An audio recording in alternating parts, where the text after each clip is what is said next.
שתי חבילות שהגיעו מ-iHerb, אחת נשלחה ב-25/5. חשבתי שהיא כבר עבדה ושעבוד לי, אבל היא הגיעה סוף סוף.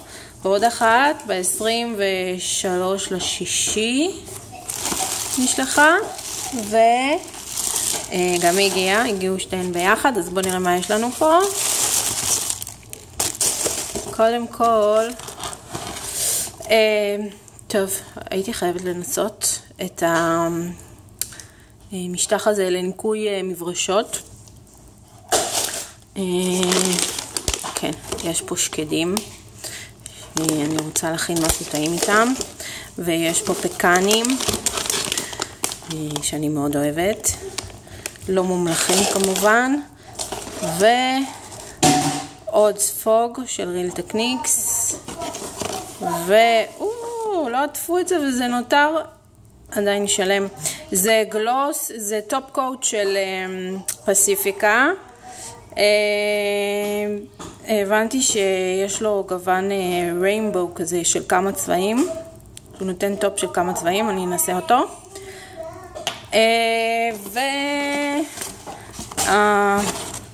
משחת שיניים הימלאיה שאנחנו קונים כל פעם, וגם משחת שיניים של הבת שלי שמאוד אוהבת בטעם תות, ללא פלוריד. אוקיי, ונעבור לחבילה השנייה. רגע, יש פה שמפו חדש של מינרל פיוז'ן שאמור לחזק את השיער, אני כמובן אדווח. ויש כאן עוד משחת שיניים של הימלאיה בטעם חדש, הגיעו טעמים חדשים ל-iHerb, אז כן, נראה טוב, ללא SLS, ללא גלוטן, ללא פלוריד. ננסה אותה, זה בטעם מנטה. הפילינג האהוב מהקיור, אבל זה סוג חדש שמקבץ נקבוביות. אני אעדכן אתכם, הוא קיבץ לי. היי, תראו, סוף סוף הוא הגיע, הברונזר שחיכינו לו, במרקם חמתי, ואני סקרנית לגבי הריח, כולם מדווחים לגבי הריח, חלק אהבו, חלק לא, אז בואו נראה.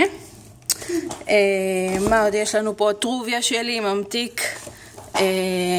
ממתיק טבעי, ללא קלוריות, ובקבוק לבן שלי שאיבד אותו סוף סוף הגיע, ואוי, זה מחזק, הלוואי שיעזור, מחזק לציפורניים של נוטרנייל, אמור להיות טוב.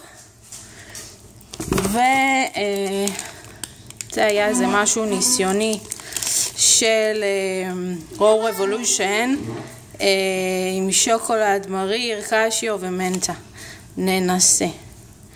טוב, דיווחים בהמשך.